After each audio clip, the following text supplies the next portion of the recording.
Good morning students, welcome to my YouTube channel hope chemistry classes में आप सभी का स्वागत है। और आज हम पढ़ रहे हैं इनऑर्गेनिक का जो हमारा आज का टॉपिक है वह है हमारा लिक्विड स्टेट। ठीक है, और इससे पहले हमने पढ़ा था सॉलिड स्टेट के बारे में। तो सॉलिड स्टेट में हमने जो पढ़ा था वो ये पढ़ा था कि जो सॉलिड स्टेट के जो सब्सटेंस होते हैं उनके मॉलिक्यूल के बीच में क्या है, डिस्टेंस बहुत कम होता है। और मेजर जो हमने उसमें जो पॉइंट पढ़ा था वो ये था कि जो सॉलिड सब्सटेंस है आपके, उनके क्या होते हैं, उसका एक डेफिनेट क्या होता है, वॉल्यूम और डेफिनेट शेप होता है। ठीक है, ये सारी चीज़ें हमने वहाँ पे पढ़ी। तो अब हम क्या, आज जो हम डिस्कस करेंगे वो उसकी क्लासिफिकेशन ऑफ मैटर के जो फिजिकल स्टेट के जो पहला पॉइंट था वो था आपका सॉलिड स्टेट, उसी के सेकंड पॉइंट है जो लिक्विड स्टेट, फिर थर्ड पॉइंट गैसेस स्टेट। उन सब के बारे में हम थोड़ा सा डिस्कस करेंगे। ठीक है, तो आज हम पढ़ते हैं लिक्विड स्टेट। ठीक है, तो हम पहले समझेंगे लिक्विड स्टेट क्या है। मतलब जो जब भी कोई लिक्विड क्या है, कोई भी लिक्विड है वो लिक्विड फॉर्म में पाया जाता है। ठीक है, लिक्विड अवस्था में पाया जाता है, उस कंडीशन को आप कहते हैं उसकी लिक्विड स्टेट। ठीक है, देखो, जब the state in which matter has definite volume but not a definite shape is called the liquid state. यानी जब मैटर के पास क्या है, डेफिनेट तो वॉल्यूम है लेकिन क्या है, उसके पास कोई डेफिनेट शेप नहीं है। मैटर के पास डेफिनेट वॉल्यूम तो है लेकिन उसके पास क्या है, कोई डेफिनेट शेप नहीं है। तो उस कंडीशन में आप उसको कह रहे हो कि ये जो आपका मैटर है वो कौन सी स्टेट में है, लिक्विड स्टेट में आपका है। देखो, हम देखते हैं इसका एग्जाम्पल, हम समझते हैं। देखो यहाँ पे एग्जाम्पल दे रखा, वाटर हो गया आपका, मिल्क हो गया और ऑयल हो गया। ठीक है, जूस हो गया, ये सारी चीज़ें क्या आपकी लिक्विड फॉर्म में पाई जाती है। तो हम एग्जाम्पल लेते हैं, जैसे मैंने वाटर लिया। ठीक है, वाटर है हमारे पास, जब हम उस वाटर को हमने क्या है, ग्लास में डाला तो उसने क्या है, ग्लास का शेप लिया। ठीक है, उसी वाटर को जब मैंने क्या है बाल्टी में डाला, उसने बाल्टी का शेप। उसी वाटर को मैंने जब बाउल में डाला तो उसने बाउल का शेप। तो यहाँ पे हम देख रहे हैं कि जो लिक्विड है उसका कोई डेफिनेट क्या नहीं है, शेप नहीं है। यानी आप जिस चीज में उसको डाल रहे हो उसी का आकार ग्रहण कर रहा है। तो आप यहाँ कह रहे हो कि डेफिनेट शेप नहीं है। लेकिन अगर दूसरा एग्जांपल लेते हैं कि डेफिनेट वॉल्यूम, हमने कहा कि जो लिक्विड है उसका क्या है, डेफिनेट वॉल्यूम होता है।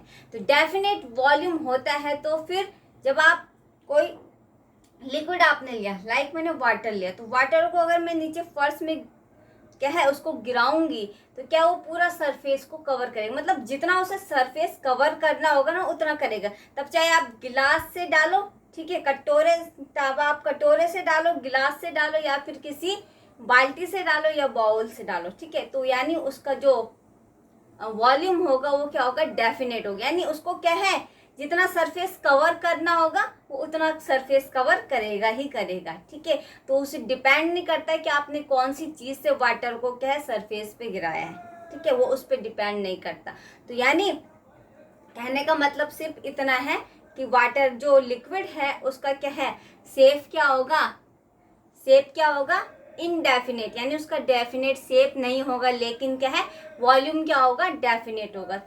ठीक है, तो देखो हम बोल रहे हैं कि intermolecular distance between matter are more. यानी लिक्विड स्टेट के जो मैटर होंगे उनके बीच का जो डिस्टेंस होगा, ठीक है, उनके बीच के जो मॉलिक्यूल्स हैं, पार्टिकल्स हैं, उनके बीच का जो डिस्टेंस होगा वो क्या होगा, बहुत ज्यादा होगा। ठीक है, as compare to solid state. तो यहाँ पे हम देख रहे हैं, जबकि हमने इससे पहले पढ़ा था जो सॉलिड स्टेट के सब्सटेंस थे उनके बीच का डिस्टेंस क्या इस तरीके से ना, मतलब बहुत कम था, इसलिए वो बहुत ज्यादा हार्ड भी थे। ठीक है, लेकिन इनके बीच में क्या डिस्टेंस क्या है, ज्यादा है as compare to solid state. ठीक है, तो ये सारे हमने लिए, वाटर हो गया, मिल्क, ऑयल एंड मरकरी। आपको इतना ही मतलब इसमें समझना है कि लिक्विड स्टेट होता है क्या है। ठीक है, कैसे उसके पार्टिकल्स वर्क करते हैं, तो ये सारी चीजें हमने यहाँ पर। अब बात करते हैं हम थोड़ा सा क्लासिफिकेशन ऑफ मैटर का। एक तीसरा टॉपिक वो है गैसियस स्टेट के बारे में।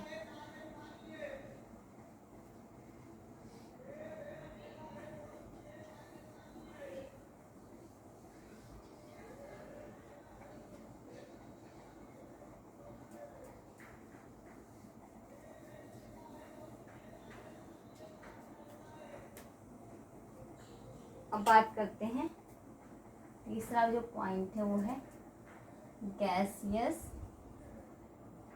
स्टेट। ठीक है, गैसियस स्टेट के बारे में हम बात करेंगे।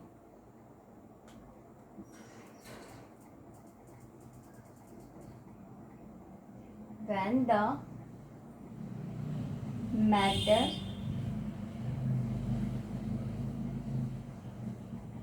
matter possesses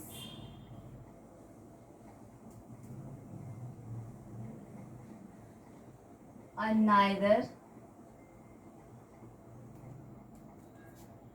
definite volume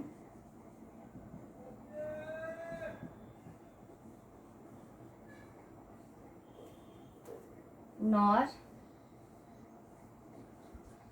definite shape is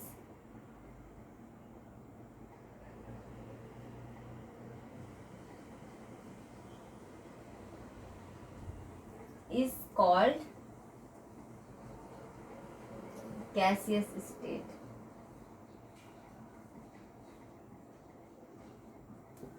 ठीक है, आपने कहा कि गैसेस स्टेट में क्या होता है, ना तो उसका कोई डेफिनेट क्या है शेप होगा, ना ही उसका क्या होगा डेफिनेट वॉल्यूम होगा, तो वो सब्सटेंस आपके क्या होंगे गैसियस स्टेट में पाए जाएंगे। ठीक है, दूसरा इसमें एक और एग्जांपल लेते हैं, एक और पॉइंट लेते हैं। अ इंटरमॉलिक्यूलर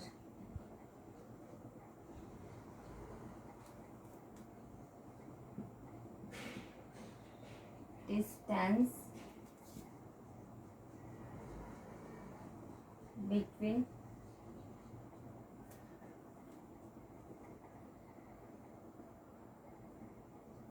gas have large। ठीक है, यानी आपने कहा कि गैसेस स्टेट के जो सब्सटेंस हैं उनका क्या है, कोई क्या है डेफिनेट शेप नहीं होता है, ना ही उसका क्या है कोई डेफिनेट वॉल्यूम होता है। ठीक है, और फिर आपने दूसरी चीज़ हमने यहाँ पे कही कि इनके बीच में जो इंटरमॉलिक्यूलर जो इनका डिस्टेंस होता है वो बहुत ज़्यादा होता है। ठीक है, यानी इनके जो पार्टिकल्स होंगे, इन सब्सटेंस के जो पार्टिकल्स होंगे वो बहुत दूर दूर तक फैले होंगे।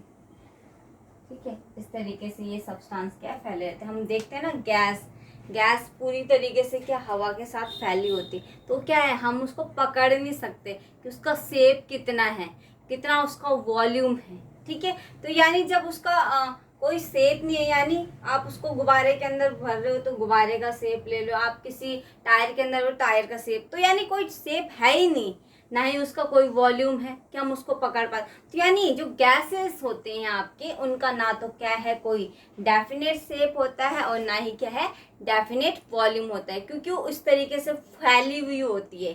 ठीक है, उसे पकड़ा नहीं जा सकता, फैली होती गैसेस। ठीक है, तो ना इसलिए उसका क्या है डेफिनेट शेप भी नहीं होता है, ना ही डेफिनेट वॉल्यूम होता है। ठीक है, तो इसलिए उनके बीच में जो उनके बीच के जो पार्टिकल्स हैं, पार्टिकल्स के बीच का जो डिस्टेंस होता है वो क्या होता है बहुत ज़्यादा होता है। पार्टिकल्स के बीच के डिस्टेंस क्या होता है बहुत ज़्यादा होता है, क्योंकि गैसेस क्या हो इतनी बहुत हमारे पूरे यूनिवर्स में। ठीक है, जो गैसेस हैं कैसी फैली होती पूरा, मतलब आप उसको इमेजिन ही नहीं कर सकते कि गैसेस के जो पार्टिकल्स हैं उनको कैसे पकड़ा जाए। ठीक है, तो क्या होती है बहुत पूरे यूनिवर्स में इस तरीके से फैली होती है कि हम नहीं आइडेंटिफाई कर पाएंगे कि उसके जो गैसेस के जो पार्टिकल्स होते हैं उन पार्टिकल्स के जो शेप है वो क्या है डेफिनेट होता है या फिर उसका क्या है वॉल्यूम डेफिनेट होता है। क्यों? क्योंकि क्या होता है आपने गुब्बारे के अंदर हवा भरी, ठीक है, गैस ही तो है, कोई गैस ही तो भर रहे हो गुब्बारे के अंदर, तो क्या है वो उस गुब्बारे का शेप ले रही है। ठीक है, आपने टायर के अंदर हवा भरी, टायर का शेप ले, तो क्या है शेप तो इनडेफिनेट है। उसी तरीके से वॉल्यूम भी क्या है इनडेफिनेट है। वॉल्यूम इनडेफिनेट कैसे है कि क्या है उसका कोई वो नहीं है ना, एरिया वो कितना कवर कर रहा है ये कोई हम पता नहीं कर सकते ना, उसको इनडेफिनेट है। हवा अगर फैल रही है तो वो चारों तरफ फैल रही है, कितनी भी फैल सकती है। उसको आप ये नहीं बोलो कि इसने इतनी, हमने अभी हवा देखिए तो इतनी हवा फैली है, तो मतलब यह है कि हम इसको आइडेंटिफाई कर सकते हैं कि हाँ निश्चित है हवा इतनी ही फैलेगी। नहीं, वो कितना भी सरफेस कवर कर सकती है हवा, ठीक है। हवा यानी गैस कितने भी सरफेस को कवर कर सकती है। तो इसलिए क्या है, इंडेफिनेट क्या होता है उसका, इंडेफिनेट क्या होता है उसका, वॉल्यूम भी इंडेफिनेट होता है। और उसके इंटरमॉलिक्यूलर जो पार्टिकल्स है उनके बीच का भी डिस्टेंस क्या होता है, बहुत ज़्यादा होता है, ठीक है। तो यहीं पे हमारी क्लासिफिकेशन ऑफ मैटर्स क्या है, क्लासिफिकेशन ऑफ मैटर का जो टॉपिक है वो कंप्लीट हुआ। तो इसके बाद हम आगे जो हमने पढ़ा था केमिकल बेस पे, तो हम केमिकल बेस पे जो क्लासिफिकेशन है मैटर की, उसके बारे में हम डिस्कस करेंगे। तो okay, bye bye and take care.